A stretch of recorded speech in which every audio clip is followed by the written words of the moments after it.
O Brasil é feito por nós. Só falta agora desatar os nós. Pedido de demissão. Venho através desta apresentar oficialmente meu pedido de demissão da categoria dos adultos. Resolvi que quero voltar a ter as responsabilidades e as ideias de uma criança, de 8 anos no máximo. Quero acreditar que o mundo é justo e que todas as pessoas são honestas e boas. Quero acreditar que tudo é possível. Quero de volta uma vida simples e sem complicações. Cansei dos dias cheios de computadores que falham, montanhas de papeladas, notícias deprimentes, contas a pagar, fofocas, doenças e a necessidade de atribuir um valor monetário a tudo o que existe. Não quero mais ser obrigado a dizer adeus às pessoas queridas e, com elas, a uma parte da minha vida. Quero ter a certeza de que Deus está no céu e de que, por isso, tudo está direitinho neste mundo. Quero viajar ao redor do mundo num barquinho de papel, que vou navegar numa poça deixada pela chuva. Quero jogar pedrinhas na água e ter tempo para olhar as ondas que elas formam. Quero achar que as moedas de chocolate são melhores do que as de verdade. Quero poder passar as tardes de verão à sombra de uma árvore, construindo castelos no ar e dividindo-os com os meus amigos. Quero voltar ao tempo em que tudo o que eu sabia era o nome das cores, a tabuada, as cantigas de roda, a batatinha quando nasce e a Ave Maria. Quero voltar ao tempo em que se era feliz simplesmente porque se vivia na ignorância da existência de coisas que podiam nos preocupar. Quero poder acreditar no poder dos sorrisos, dos agrados, das palavras gentis, da verdade, dos castelos no ar e na areia. Quero estar convencido de que tudo isso vale muito mais do que o dinheiro. A partir de hoje, isto é com vocês, porque eu estou me demitindo da vida de adulto. Agora, se você quiser discutir a questão, vai ter que me pegar. Porque o pegador está com você. O rei dos animais. Saiu o leão a fazer sua pesquisa estatística para verificar se ainda era o rei das selvas. Os tempos tinham mudado muito, as condições do progresso alterado a psicologia, e as relações de respeito entre os animais já não eram as mesmas, de modo que seria bom indagar. Não que restasse ao leão qualquer dúvida quanto à sua realeza, mas assegurar-se é uma das constantes do espírito humano, e, por extensão, do espírito animal. Ouvir da boca dos outros a consagração do nosso valor, saber o sabido quando nos é favorável, eis um prazer dos deuses. Assim, o leão encontrou o macaco e perguntou: "Uau! Ei, você aí, macaco, quem é o rei dos animais?" O macaco, surpreendido pelo rugir indagatório, deu um salto de pavor e, quando respondeu, já estava no mais alto galho da mais alta árvore da floresta. "Claro que é você, leão! Claro que é você! Ah! Satisfeito, o leão continuou pela floresta e perguntou ao papagaio: "Currupaco, papagaio, quem é, segundo o seu conceito, o senhor da floresta? Não é o leão?" E como aos papagaios não é dado o dom de improvisar, mas apenas o de repetir, lá repetiu o papagaio: "Currupaco, não é o leão? Não é o leão? Currupaco, não é o leão?" Cheio de si, prosseguiu o leão pela floresta em busca de novas afirmações de sua personalidade. Encontrou a coruja e perguntou: "Coruja, Não sou eu o maioral da mata? Sim, és tu, disse a coruja. Mas disse de sábia, não de crente. 3 quilômetros adiante, numa grande clareira, o leão encontrou o elefante. Perguntou: Elefante, quem manda na floresta? Quem é o rei, o imperador, o presidente da república, dono e senhor de árvores e de seres dentro da mata? O elefante pegou-o pela tromba, deu 3 voltas com ele pelo ar, atirou-o contra o tronco de uma árvore e desapareceu floresta adentro.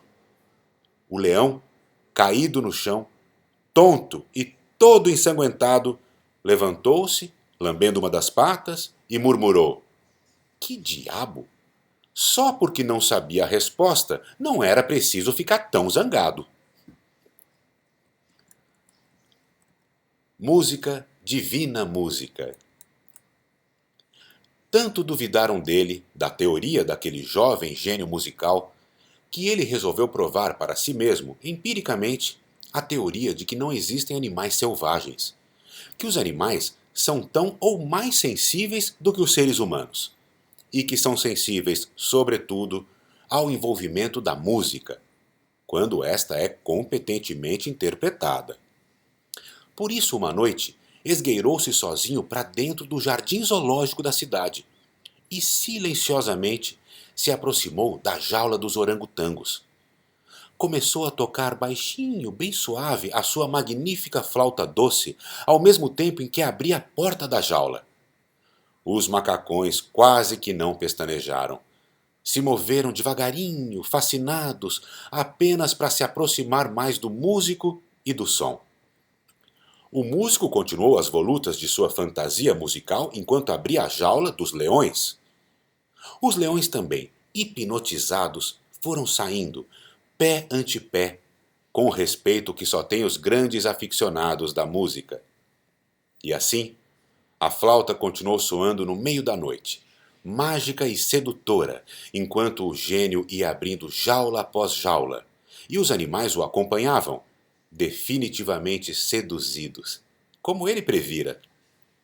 Uma lua enorme, de prata e ouro, iluminava os jacarés, os elefantes, as cobras, onças, tudo quanto é animal de Deus ali reunido, envolvidos na sinfonia improvisada no meio das árvores.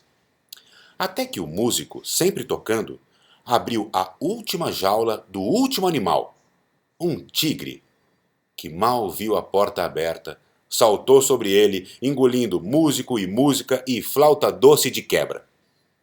Os bichos todos deram um ó de consternação. A onça, chocada, exprimiu o espanto e a revolta de todos. Mas, tigre, era um músico estupendo! Uma música sublime! Por que você fez isso? E o tigre, colocando as patas em concha nas orelhas, perguntou: Hã? O quê? O quê? O amor. Na selva amazônica, a primeira mulher e o primeiro homem se olham com curiosidade. Era estranho o que tinham entre as pernas. Te cortaram? Perguntou o homem. Não, disse ela. Sempre fui assim. Ele examinou-a de perto, coçou a cabeça.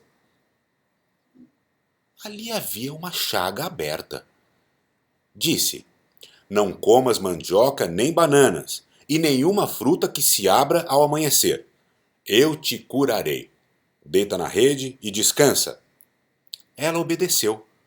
Com paciência, bebeu os mingaus de ervas e se deixou aplicar as pomadas e os ungüentos. Tinha de apertar os dentes para não rir quando ele dizia: Não te preocupes. Ela gostava da brincadeira, embora começasse a se cansar de viver em jejum estendido em uma rede. A memória das frutas enchia sua boca de água. Uma tarde, o homem chegou correndo através da floresta, dava saltos de euforia e gritava: Encontrei! Encontrei! Acabava de ver o macaco curando a macaca na copa de uma árvore. É assim, disse o homem, aproximando-se da mulher. Quando acabou o longo abraço, Um aroma espesso de flores e frutas invadiu o ar. Dos corpos que jaziam juntos, se desprendiam vapores e fulgores jamais vistos. E era tanta formosura que os sóis e os deuses morriam de vergonha. Chapeuzinho Vermelho.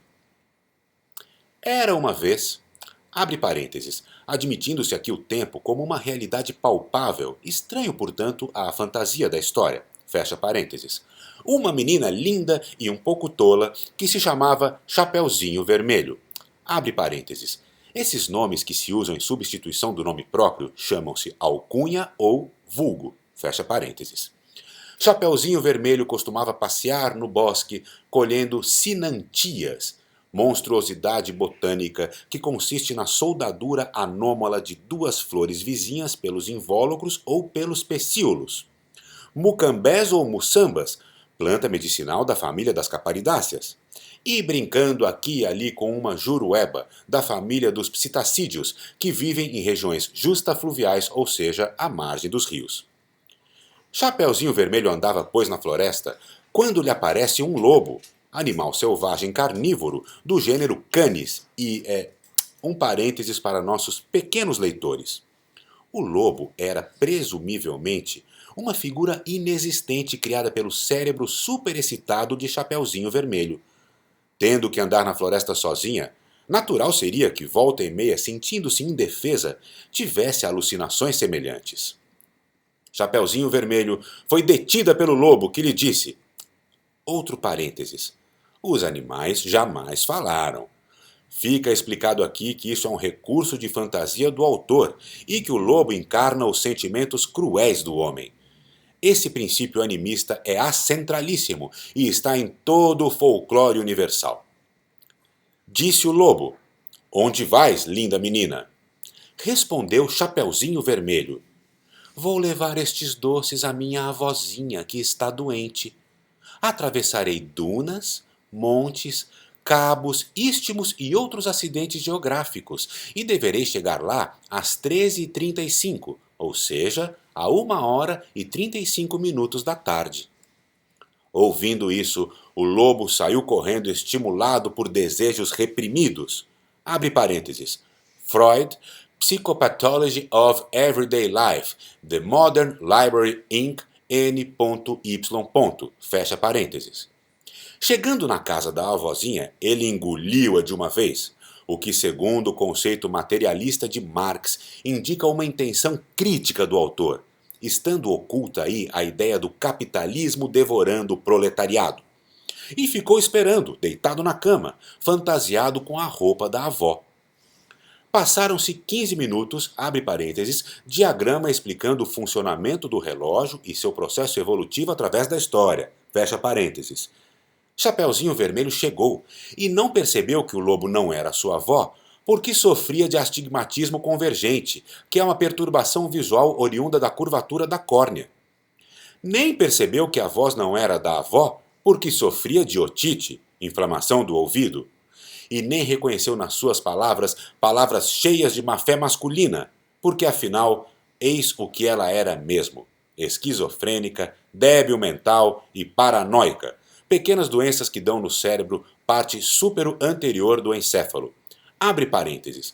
A tentativa muito comum da mulher ignorar a transformação do homem é profusamente estudada por Kinsey em Sexual Behavior in the Human Female, W.B. Saunders Company, Publishers, fecha parênteses. Mas, para a salvação de Chapeuzinho Vermelho, apareceram os lenhadores, mataram cuidadosamente o lobo, depois de verificar a localização da avó através da Röntgenfotografia. E Chapeuzinho Vermelho viveu tranquila.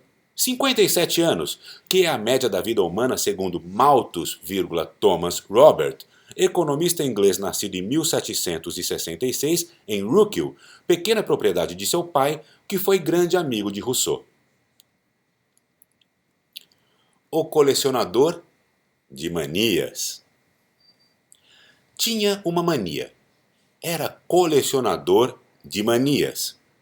A primeira a ser constatada foi a mania de morder as pessoas, odaxelagnia. Inicialmente foi visto como algo normal, pelo menos para os pais, que até achavam bonitinho. Os professores, a maioria já mordiscada por ele, haviam dado alerta. Mas o costume de achar que o tempo cura tudo imperou, e os pais deixaram para lá. É coisa da idade. Quando começou a crescer, sair-lhe barba, falar grosso e ainda assim mordendo todos a quem encontrava, os pais começaram a ficar preocupados. Na primeira entrevista de emprego deu problema. Ao ser cumprimentado, não resistiu e mordeu a mão da entrevistadora. Não havia mais como negar. Definitivamente ele tinha um problema. E dos sérios. Arrumaram-lhe um psicólogo, mas este desistiu logo no primeiro dia. No final da sessão, tinha marcas de dentes nas mãos, nos braços, no pescoço. O que iriam dizer? Tinha uma reputação a zelar. A secretária até o encarou desconfiada. Se começasse a chegar em casa assim, daria divórcio na certa. Para evitar futuras desistências de outros profissionais, o pai sugeriu uma psicóloga. Sabe como é? Uma mulher. Mordidinhas no pescoço não vai implicar.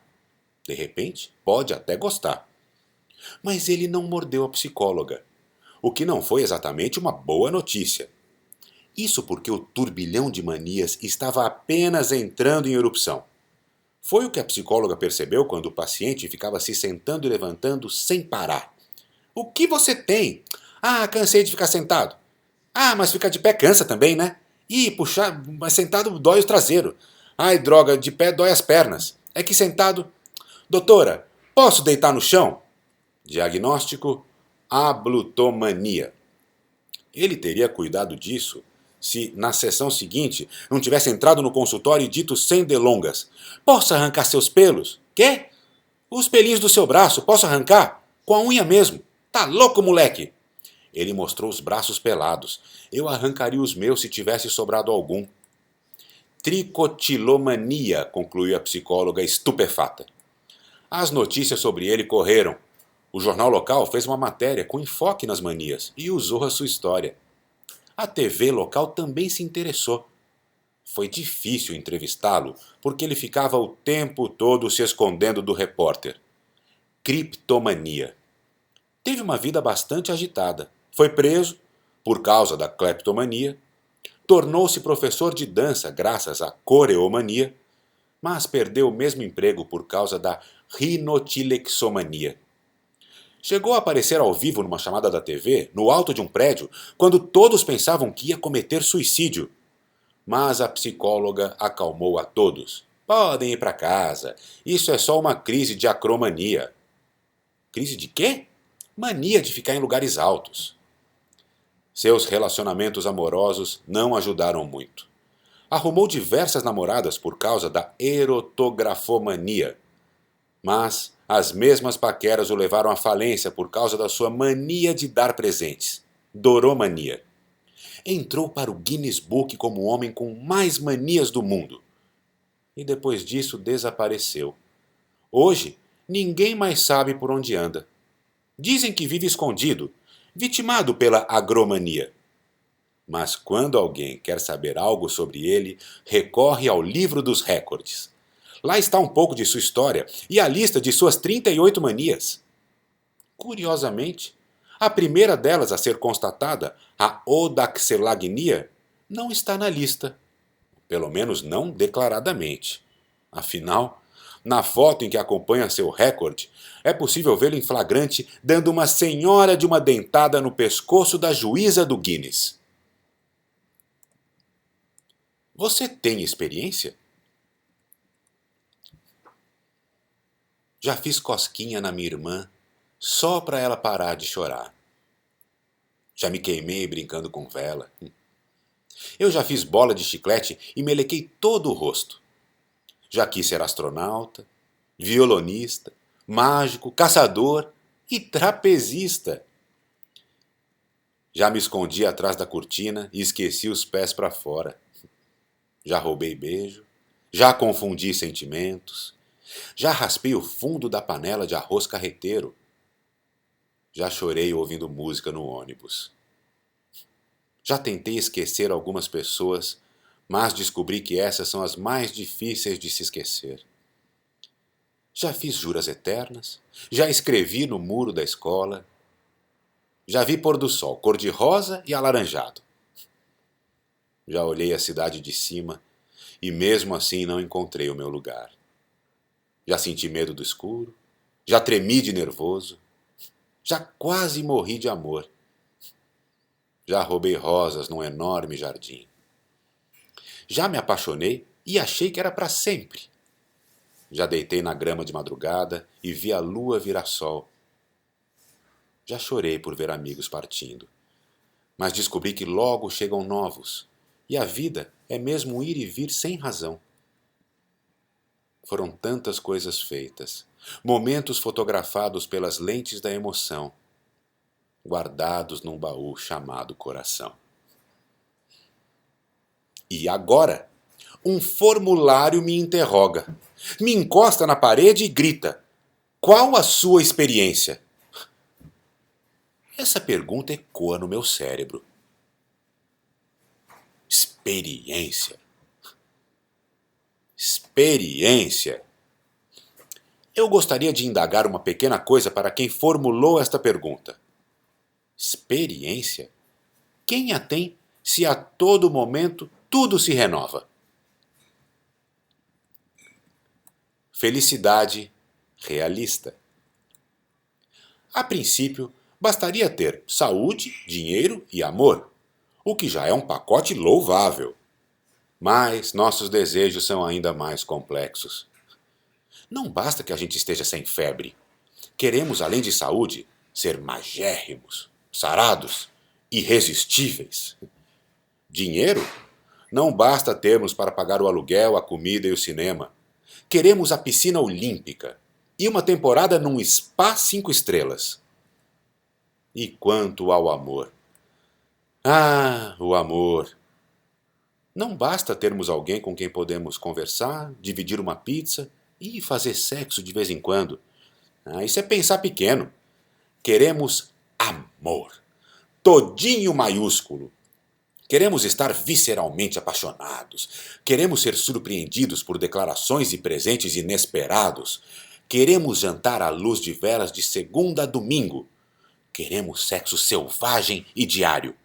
Queremos ser felizes assim e não de outro jeito. É o que dá ver tanta televisão. Poeminha da negação da afirmação. Sou um homem bem comum, sem nenhuma aspiração. Não quero ser general e muito menos sultão. Sou moderado de gastos, de ambição reduzida. Não sonho ser big shot. Estou contente da vida. Nunca invejei o próximo, nem lhe cobiço a mulher. Pego o meu lugar na fila e seja o que Deus quiser. Não sou mau pai, nem mau esposo, nem grosseiro, nem invejoso. Só um pouco mentiroso. Aula de inglês. Is this an elephant? Minha tendência imediata foi responder que não. Mas a gente não deve se deixar levar pelo primeiro impulso. Um rápido olhar que lancei à professora bastou para ver que ela falava com seriedade e tinha o ar de quem propõe um grave problema. Em vista disso, examinei com maior atenção o objeto que ela me apresentava. Não tinha nenhuma tromba visível, de onde uma pessoa leviana poderia concluir às pressas que não se tratava de um elefante. Mas, se tirarmos a tromba de um elefante, nem por isso deixa ele de ser um elefante. Mesmo que morra em consequência da brutal operação, continua a ser um elefante. Continua, pois um elefante morto é, em princípio, tão elefante como qualquer outro. Refletindo nisso, lembrei-me de averiguar se aquilo tinha 4 patas, 4 grossas patas, como costumam ter os elefantes. Não tinha. Tampouco consegui descobrir o pequeno rabo que caracteriza o grande animal. e que às vezes, como já notei em um circo, costuma abanar com uma graça infantil. Terminadas as minhas observações, voltei-me para a professora e disse convincentemente: No, it's not. Ela soltou um pequeno suspiro, satisfeita. A demora de minha resposta a havia deixado apreensiva. Imediatamente perguntou: Is it a book? Eu sorri da pergunta. Eu tinha vivido uma parte de minha vida no meio de livros. Eu conheço os livros. Eu lido com livros. Eu sou capaz de distinguir um livro à primeira vista no meio de quaisquer outros objetos. Sejam eles garrafas, tijolos ou até cerejas maduras, sejam quais forem. Aquilo não era um livro. E mesmo supondo que houvesse livros encadernados em louça, aquilo não seria um deles. Não parecia de modo algum um livro. Minha resposta demorou no máximo 2 segundos. No, it's not. Tive o prazer de vê-la novamente satisfeita.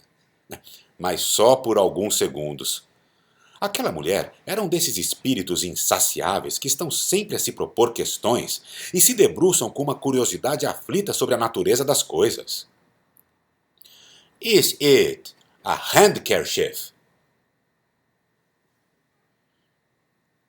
Fiquei muito perturbado com essa pergunta. Para dizer a verdade, eu não sabia o que poderia ser um handkerchief. Talvez fosse hipoteca. Não, hipoteca não. Por que haveria de ser hipoteca? Handkerchief. Era uma palavra sem a menor sombra de dúvida antipática. Talvez fosse chefe de serviço. Ou relógio de pulso. Ou ainda, muito provavelmente, enxaqueca. Fosse como fosse, respondi impávido. No, it's not. Minhas palavras soaram alto com certa violência, pois me repugnava admitir que aquilo ou qualquer outra coisa nos meus arredores pudesse ser um handkerchief. Ela então voltou a fazer uma pergunta. Desta vez, porém, a pergunta foi precedida de um certo olhar em que havia uma luz de malícia, uma espécie de insinuação, um longínquo toque de desafio. Sua voz era mais lenta que das outras vezes. Eu não sou completamente ignorante em psicologia feminina, e antes dela abrir a boca, eu já tinha certeza que se tratava de uma palavra decisiva. Is it an ashtray? Uma grande alegria me inundou a alma. Em primeiro lugar, porque eu sei o que é um ashtray. Um ashtray é um cinzeiro. Em segundo lugar, porque, fitando o objeto que ela apresentava, notei uma extraordinária semelhança entre ele e um ashtray. Era um objeto de louça, de forma oval, com cerca de 13 centímetros de comprimento. As bordas eram da altura aproximada de 1 centímetro, e nela haviam reentrâncias curvas, 2 ou 3, na parte superior. Na depressão central, uma espécie de bacia delimitada por essas bordas. Havia um pequeno pedaço de cigarro fumado, uma bagana, e aqui e ali cinzas esparsas, além de um palito de fósforos já riscado. Respondi: Yes. O que sucedeu então foi indescritível. A boa senhora teve o rosto completamente iluminado por uma onda de alegria. Os olhos brilhavam. Vitória! Vitória! E um largo sorriso desabrochou rapidamente nos lábios, havia pouco franzidos pela meditação triste e inquieta. Ergueu-se um pouco da cadeira e não se pôde impedir de estender o braço e me bater no ombro, ao mesmo tempo em que exclamava, muito excitada: Very well! Very well! Eu sou um homem de natural tímido, e ainda mais no lidar com mulheres. A efusão com que ela festejava minha vitória me perturbou. Eu tive um susto, senti vergonha e muito orgulho. Retirei-me imensamente satisfeito daquela primeira aula. Andei na rua com passo firme e, ao ver na vitrine de uma loja alguns belos cachimbos ingleses, tive mesmo a tentação de comprar um. Certamente teria entabulado uma longa conversação com o embaixador britânico se o encontrasse naquele momento. Eu tiraria o cachimbo da boca e lhe diria: "It's not an ashtray." A ambição superada.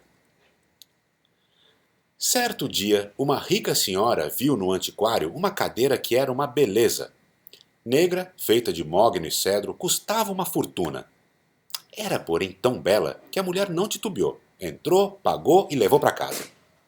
A cadeira era tão bonita que os outros móveis, antes tão lindos, começaram a parecer insuportáveis à simpática senhora. Ela era simpática. Então, ela resolveu vender todos os móveis e comprar outros que pudessem se equiparar à maravilhosa cadeira.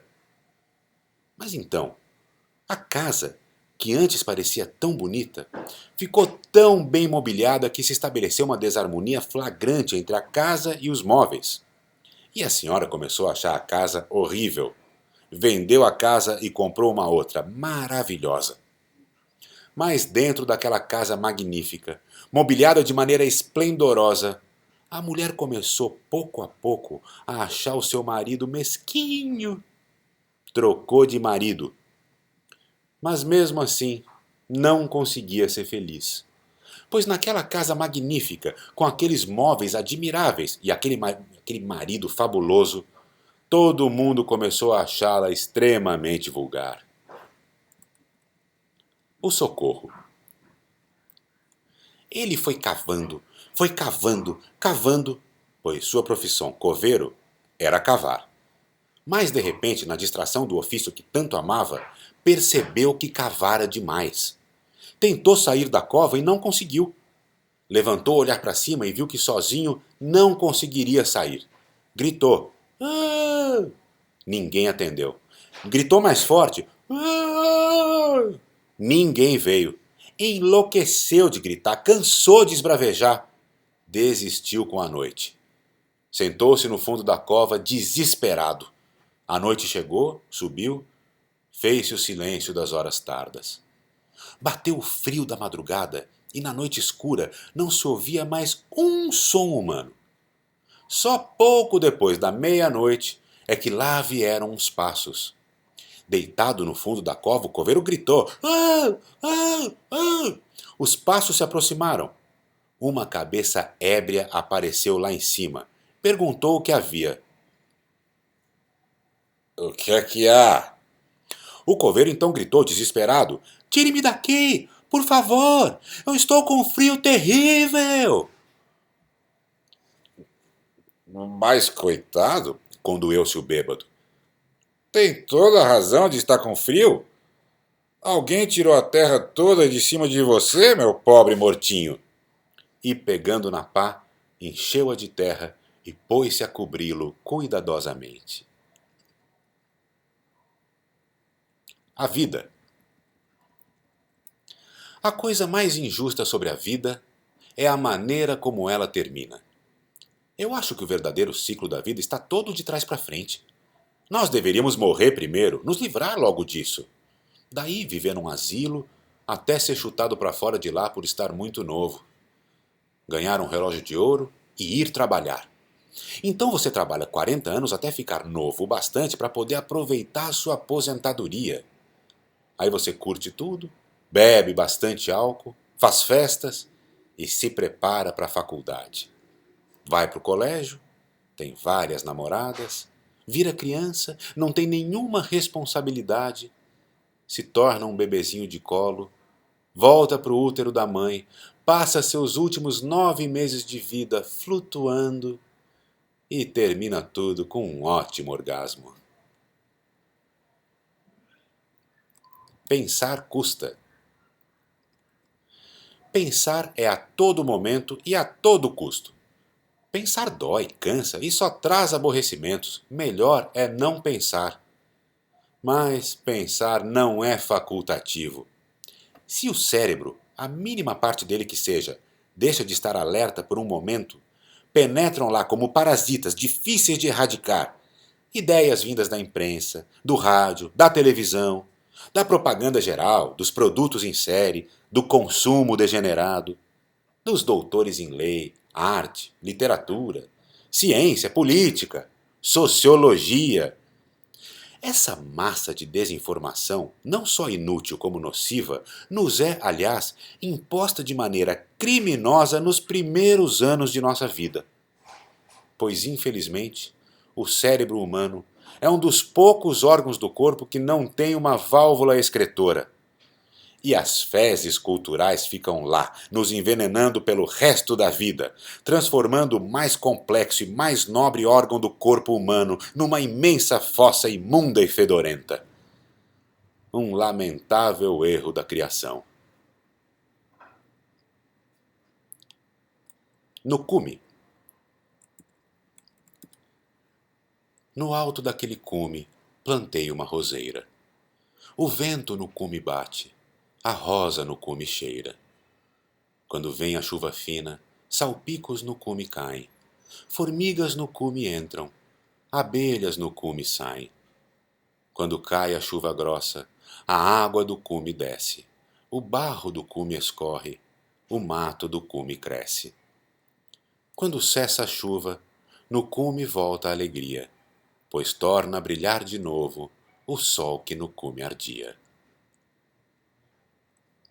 Piorar para melhorar. Era uma vez um camponês que rimava es com nes, mas essa sua simples vocação poética era atrapalhada pelo barulho imenso que faziam as pessoas que moravam com ele. Pois na cabaninha modesta, de apenas um quarto-sala conjugado, moravam a mulher do camponês, a amante do camponês, 3 filhos do camponês, um filho adotivo da amante do camponês, uma avó do camponês, um cobrador de seguros, parente afastado do camponês, e um corcunda, que ninguém sabia como tinha conseguido penetrar no enredo do camponês. E como todos falavam e gritavam, e brigavam e berravam, o camponês não tinha vez nem de mês em mês de exercer com altivez seu hábito burguês de poetês. Assim, um dia, foi procurar um conselho do eremita mais próximo, cujo eremita, tirando o traje de califa com que estava vestido, lhe disse: "Quantas pessoas ao todo moram no seu boudoir?" "Citando minha sogra como pessoa, 18, disse o camponês. "E cabeças de gado, quantas tem?" indagou o eremita. 3 bois, uma vaca, 6 cabritos, um burro, uma égua, uma mula, 4 porcos. Contando tudo isso como gado, e não contando minha sogra como tal, 17 cabeças." "Põe tudo dentro da casa e volte para nova consulta daqui a um mês", disse o eremita ao camponês, que assim fez, sem pensar mais uma vez. Claro que sua vida se transformou num inferno. Ao cheiro da sogra juntou-se o odor da vaca. Ao gemido da mulher juntou-se o grunhido de porco. Ao empurrão da tia juntou-se o coice do cavalo. De modo que, antes do prazo aprazado, o eremita foi de novo procurado para resolver o piorado. Mas o eremita, sem se perturbar, disse apenas: "Agora põe todos os animais para fora da casa, que você vai se sentir num paraíso." O camponês, percebendo imediatamente a tremenda sabedoria do eremita, correu para casa, abriu a porta, pôs toda a família na rua e foi feliz para sempre, vivendo em absoluta promiscuidade com os animais. Poesia exploratória a você. Quem alisa meus cabelos? Quem me tira o paletó? Quem à noite antes do sono acarinha meu corpo cansado? Quem cuida da minha roupa? Quem me vê sempre nos sonhos? Quem pensa que sou o rei desta pobre criação? Quem nunca se aborrece de ouvir minha voz? Quem paga meu cinema, seja de dia ou de noite? Quem calça meus sapatos e acha meus pés tão lindos? Eu mesmo.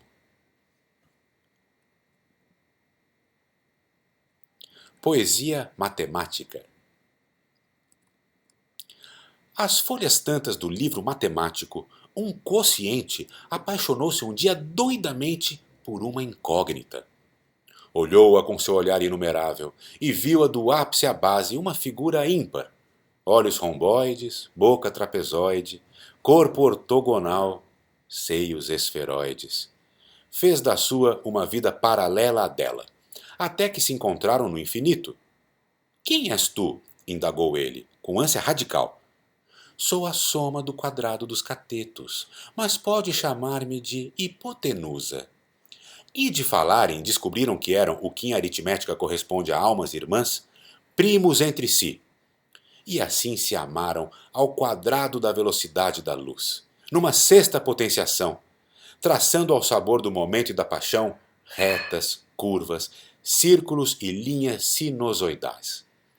Escandalizaram os ortodoxos das fórmulas euclidianas e os exegetas do universo finito. Romperam convenções newtonianas e pitagóricas. E, enfim, resolveram se casar. Constituir um lar, mais que um lar, uma perpendicular. Convidaram para padrinhos o poliedro e a bissetriz. E fizeram planos, equações e diagramas para o futuro, sonhando com uma felicidade integral e diferencial. E casaram-se. E tiveram uma secante e 3 cones, muito engraçadinhos. E foram felizes. Até aquele dia em que tudo afinal vira monotonia. Foi então que surgiu o máximo divisor comum. Frequentador de círculos concêntricos, viciosos, ofereceu-lhe a ela uma grandeza absoluta e reduziu-a a um denominador comum. Ele, consciente, percebeu que com ela não formava mais um todo, uma unidade. Era o triângulo, tanto chamado amoroso. Desse problema, ela era a fração mais ordinária. Mas foi então que Einstein descobriu a relatividade. E tudo que era espúrio passou a ser moralidade, como, aliás, em qualquer sociedade. Via Láctea. Ora, direis, ouvir estrelas, certo perdeste o senso. E eu vos direi, no entanto, que para ouvi-las, muita vez desperto e abro as janelas, pálido de espanto. E conversamos toda a noite enquanto a Via Láctea, como um palho aberto, cintila. E ao vir do sol, saudoso e em pranto, ainda as procuro pelo céu deserto. Direis agora, tresloucado amigo, que conversas com elas? Que sentido tem o que dizem quando estão contigo? E eu vos direi, amai para entendê-las, pois só quem ama pode ter ouvido capaz de ouvir e de entender estrelas. Estudo de concerto. Um senhor baixo e gordo com uma senhora alta e magra, querendo instalar-se no alto da arquibancada, pediu licença a uma senhora baixa e gorda e ao senhor alto e magro que estavam sentados embaixo. O senhor alto e magro levantou-se, mas a senhora baixa e gorda não. A senhora alta e magra passou, mas o senhor baixo e gordo não. Então a senhora alta e magra voltou do alto, mas tropeçou no senhor alto e magro e caiu para baixo em cima da senhora baixa e gorda. O senhor alto e magro abaixou para ajudar, mas caiu para baixo e bateu no senhor gordo e baixo que foi para o alto. Quando o alto e magro puxou de baixo a perna gorda da gorda baixa, o baixo gordo gritou alto que a perna gorda era sua. E ainda embaixo mordeu a perna alta do alto magro. De raiva, o gordo baixo de gordas baixas pernas engordou de ódio gordo e beliscou a perna magra da alta magra de altas pernas magras. A baixa gorda puxou a alta magra para o alto, mas saiu para baixo, porque para o alto, tendo que passar pelas altas pernas da magra alta de pernas magras altas, havia o perigo das suas gordas pernas de gorda baixa de novo trançarem com as gordas pernas do gordo baixo de gordas pernas baixas, e até com as altas pernas magras do magro alto de altas pernas magras. Fim.